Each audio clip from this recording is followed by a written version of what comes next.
This show is part of the Head Stuff Podcast Network. Welcome, gather round the fireside and listen to a tale of Fionn McCool, Cullen, Deirdre of the Sorrows, Gráinne Wail. From giants right down to fairies, of both the drooping and solitary, and those who are sometimes scary. Anything goes by the fireside. Yeah. Fireside, the Puka Fireside, the Marrow Fireside. Kings and queens fighting heroes, don't you run from the fun, there's no need to hide. Sit by the fireside.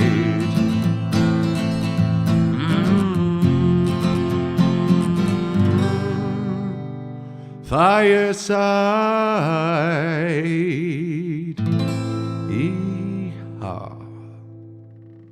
Hello and welcome to Fireside, the Irish storytelling podcast. Each episode of Fireside, we take a story from folklore and mythology, retell us, have it out a bit, the tale itself and about the craft, the culture and the history of storytelling. My name is Kevin Ciolahan, I am your host and your Fireside Bard. Welcome to episode 243 of Fireside. Today on the Irish Storytelling Podcast, we have another tale adapted from the Bram Stoker book of original fairy tales, Under the Sunset. This is the wonderfully titled Lies and Lilies. But before we get down to that, you're all very welcome. Welcome back to any returning listeners and welcome along to any new listeners.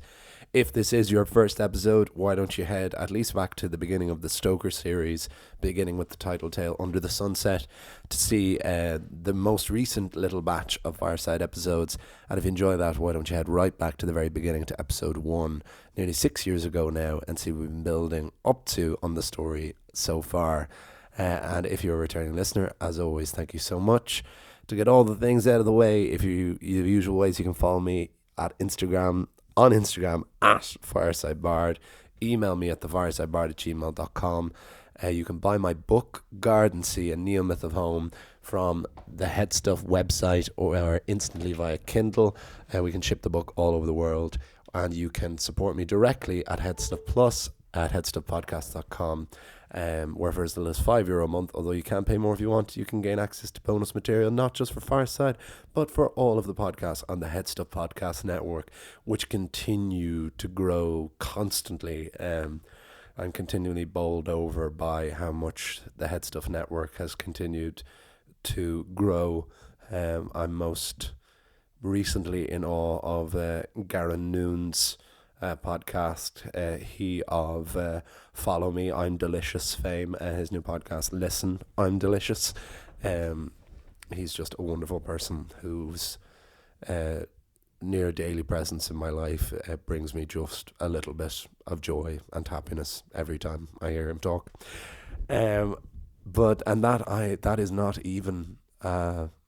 That is not even something I've been asked to say. That is not a sponsored ad. That is genuinely just how I feel about Garen Noon. But the story for this week, we're recording, once again, I've been recording the last few episodes down at my little writer's retreat in my farmhouse down in Longford that I'm the winter caretaker for.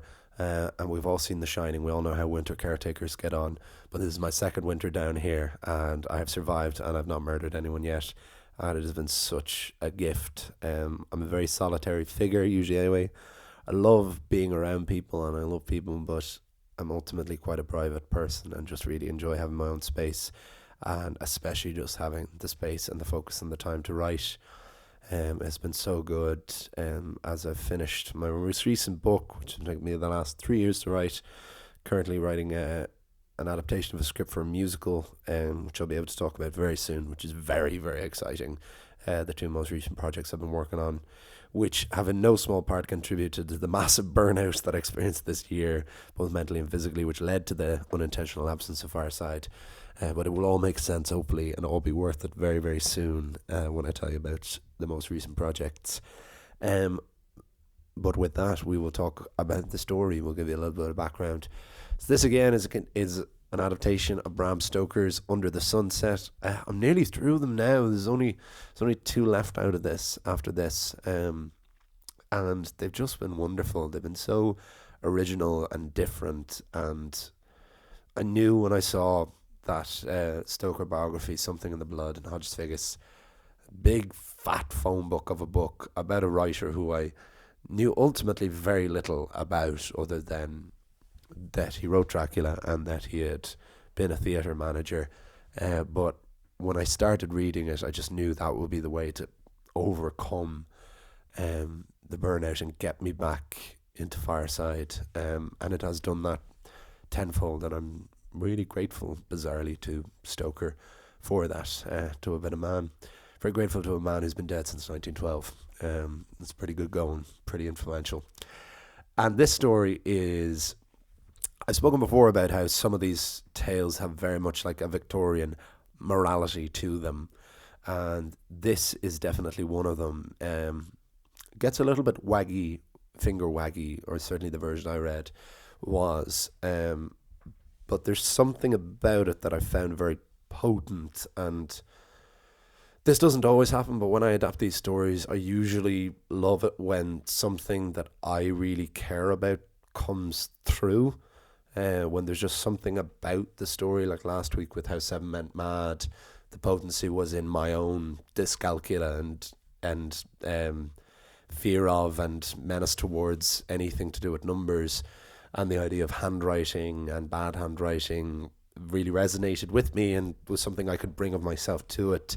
So I think that's what's so good about folk tales, like any kind of images and symbolism, like whether it be tarot or astrology or whatever, that there is a broadness to them that we can allow ourselves to come through, and that they can mean so many different things to so many people, and we fill in the specificity of the tales. And I will not say until afterwards what that specificity is for me, but I feel it will be clear enough. But we'll get right down to it. This is the story of Lies and Lilies on Fireside.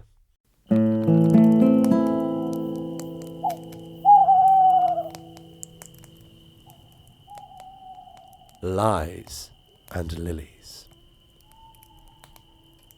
Once in the land under the sunset, there was a little girl named Clarabelle. Clarabelle's parents tried to raise their daughter to be kind and honest, just as they tried to be. Her mother, Fridolina, brought Clarabelle with her whenever she would go to see and comfort the sick and the poorly. When Clarabelle went to school, she learned of the beautiful city that people go to when they can no longer dwell under the sunset. The city beyond the portal. The city that is made of red jasper stone, clear as crystal, with 12 golden gates around it. There the angels dwell, with all those who are good and honest.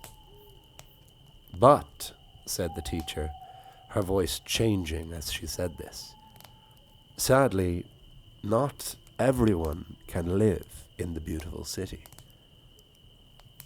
Who wouldn't want to live there? Asked Clarabelle. Well, there are very few people who wouldn't want to live there, continued the teacher. But some are not welcome. There are some who tell, and love telling, lies. Lies are the theft of truth, and only those who honor truth may live in the beautiful city. The liars are bound to live eternally outside the city gates, always able to see what they could have had and can now never have. The children loved this story, except for the ending. The ending filled them with an understandable amount of fear. But Clarabelle did not fear the story, because her parents had raised her to be honest and true. This was her mistake, because Clarabelle thought she was a good person, and so did not fear lies. It is those who live free of fear who are most susceptible to deception.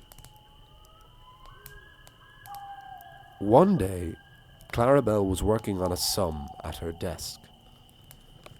The sum was 7 times 7, and Clarabelle got stuck.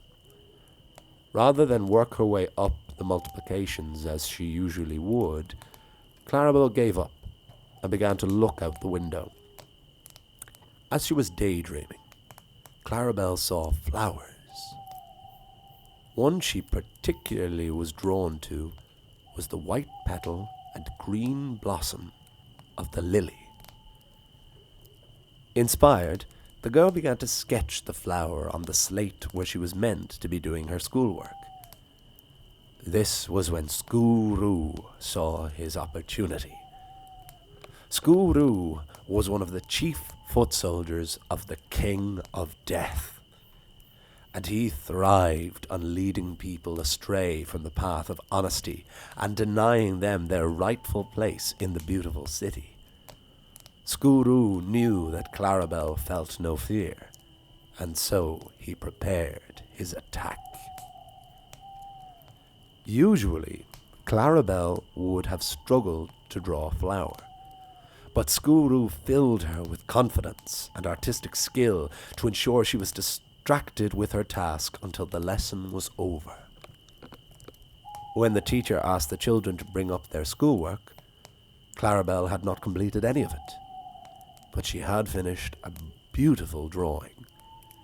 She walked up to the teacher and said, "I didn't complete the task." She was embarrassed. "Did you try?" the teacher asked. Clarabelle considered this. "Yes," she lied. "I tried as hard as I could, but I couldn't figure it out." "That's okay," said the teacher.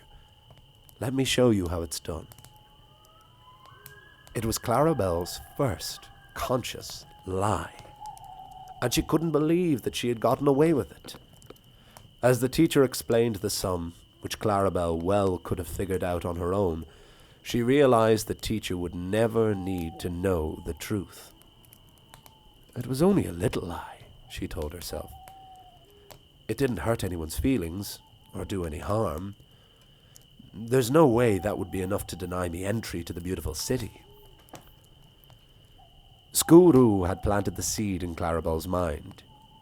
She went home feeling she had discovered a wonderful gift, one not to be used casually, but a very useful skill in an emergency.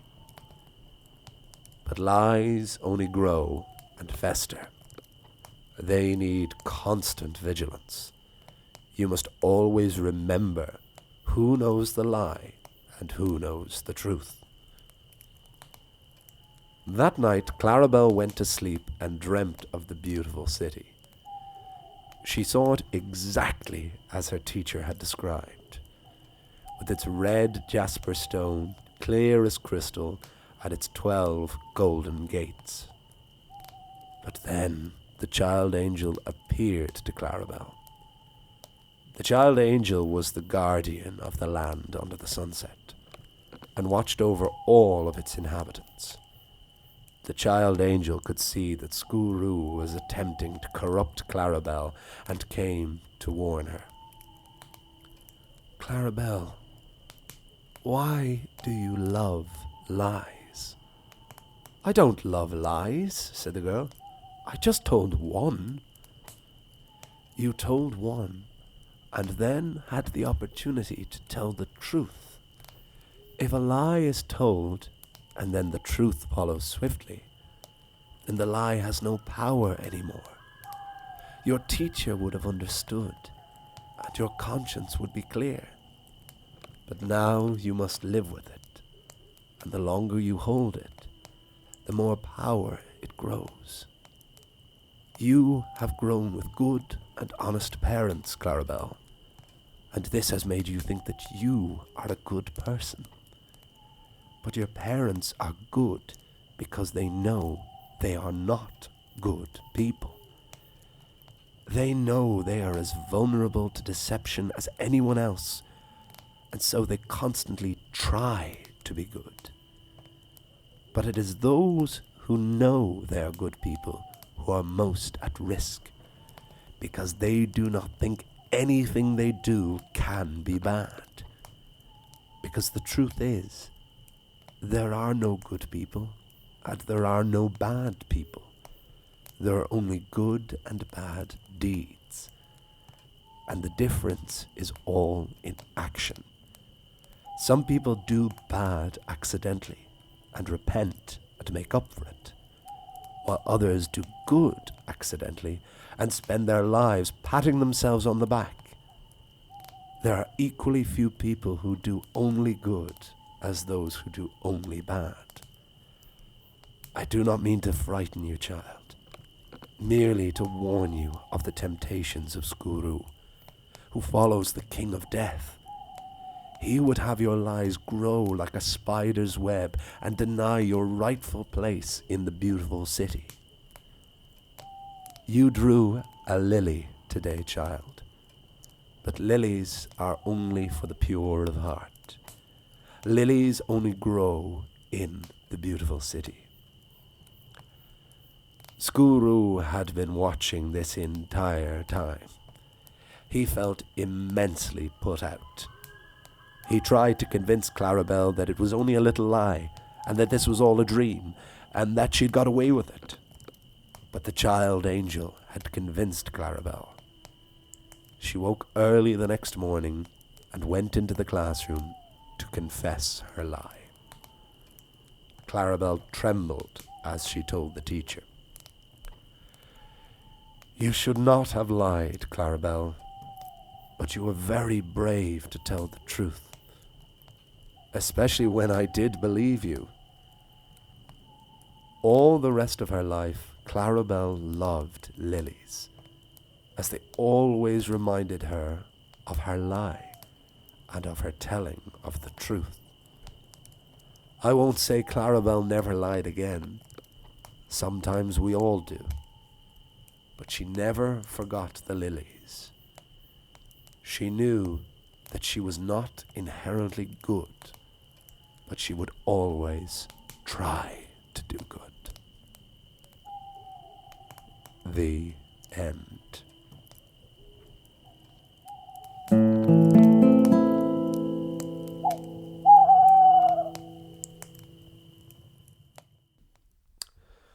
And there is the tale of Lies and Lilies on Fireside, and I hope you enjoyed it.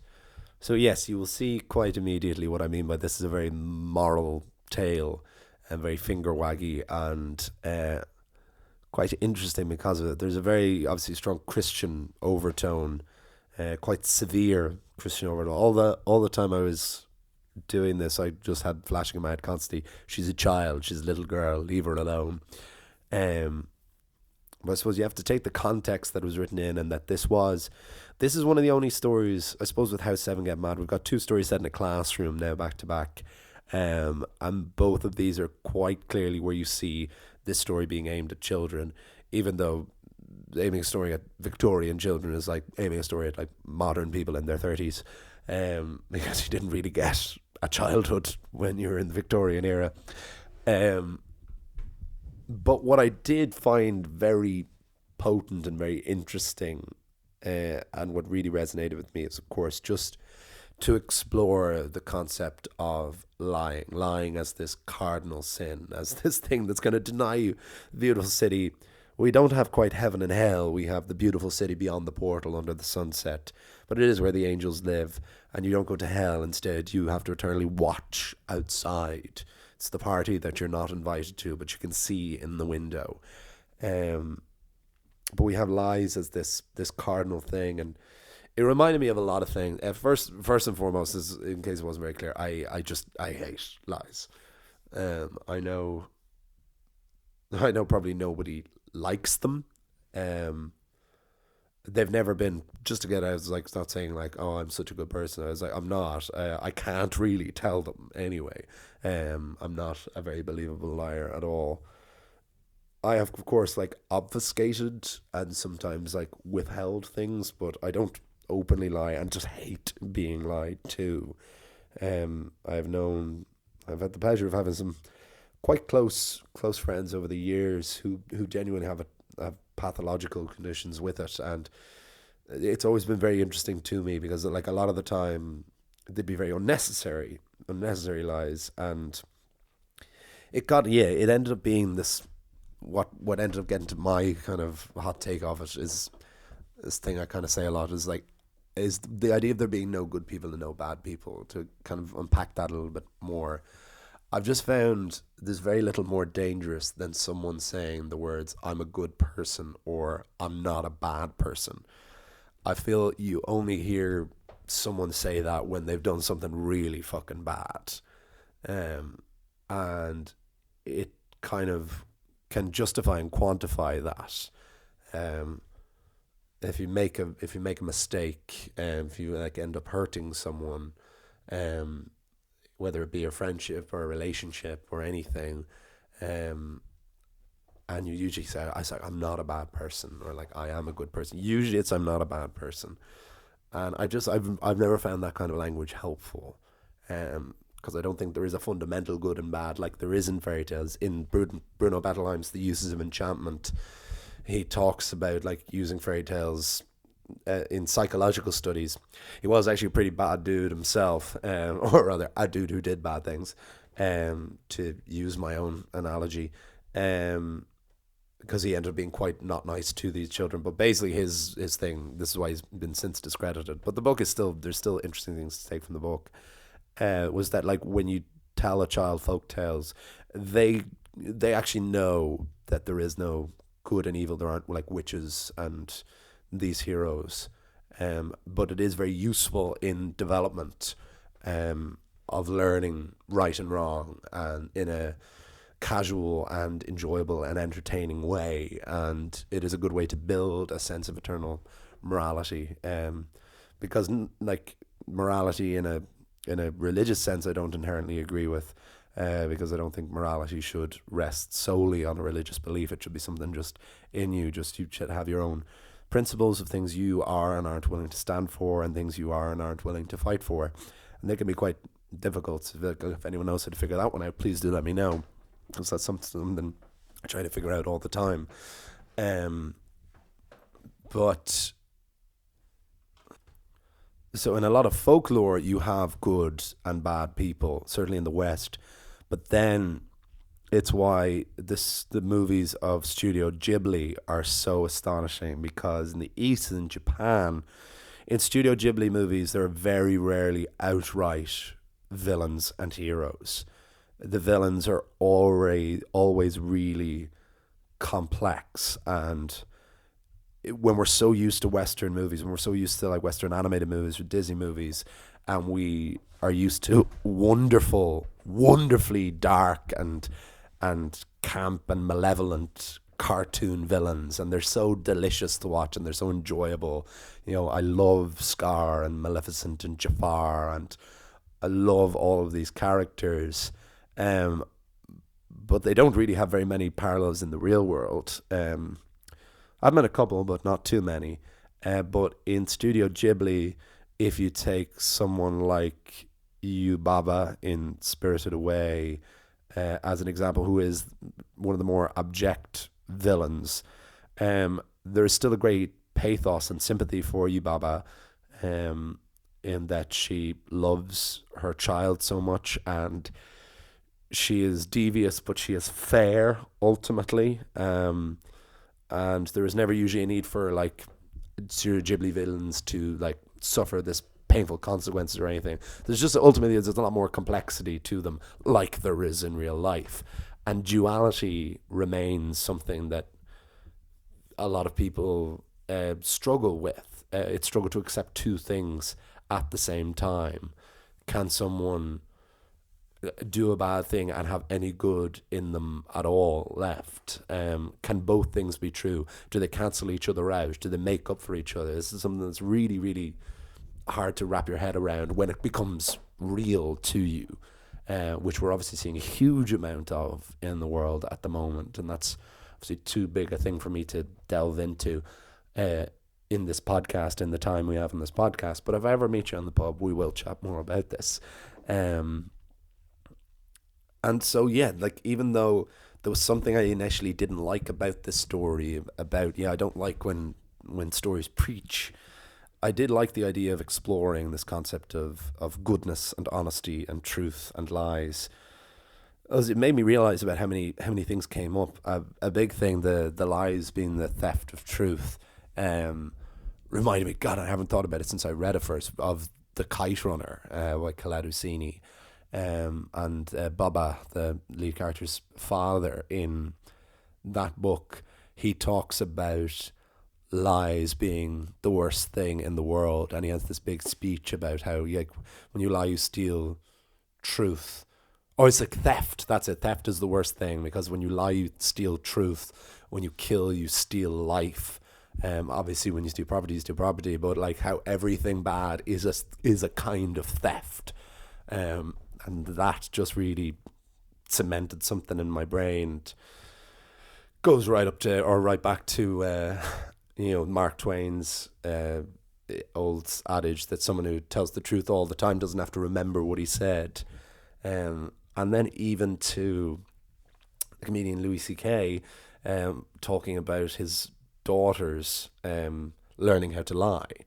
And he has a line where he says, "It's so hard for me to tell them not to do something that is so amazingly useful in basically every situation." That is true. I'm not naive enough to think that lies aren't incredibly useful, but it is this idea of this spider's web, as I described it, of that, like, you tell one lie, it's easier to tell another. It's the keeping track of them that's so exhausting, and kind of constantly having to be on your guard. Because I like being open. That's just me. Some people aren't. I describe myself as quite a solitary person. I am. That's the duality. I'm incredibly open. I will tell you anything about myself. And then I just want to be on my own as well. An extroverted introvert, I think they probably call me. But it's that exhaustion of kind of having to keep a track of everything. And so you end up, and I've seen this many times, you end up like not telling anyone anything and closing yourself off so much from people. So this conversation got heavier than a typical Fireside one. God, go back to How Seven Went Mad. Can we go back to Letterland and numbers? But there's definitely a version of this story, of this tale, that I nearly skipped. If I hadn't committed to adapting all 8 of these stories, this might have been a story that I didn't adapt. But I'm glad I did, for the completion sense, and also just for a change, even briefly, even something as trivial and silly as a little storytelling podcast, to just start to have a chat about things like this. And I hope it does start a conversation with some of you listeners. So please do message me any of your thoughts on this. Ultimately, of course, I hope you just enjoyed the story. You can follow me over on Instagram. You can contact me there. You can email me at thefiresideBard@gmail.com. You can buy my book, Garden, Sea and Neo Myth of Home. You can support me directly at Headstuff Plus at headstuffpodcast.com. I will see you next week. It's kind of like, I think it's kind of like the big tale, the big story of Under the Sunset, only the second last one now, which is the story of the Castle of the King. I will see you all. You'll hear me all next time. And remember, wherever you are and wherever you go, you can always join me by the fireside. This show is part of the Headstuff Podcast Network, a hub for the creative and the curious. Shows are produced in association with Headstuff and the Podcast Studios Dublin. Find out more or become a member at headstuffpodcasts.com.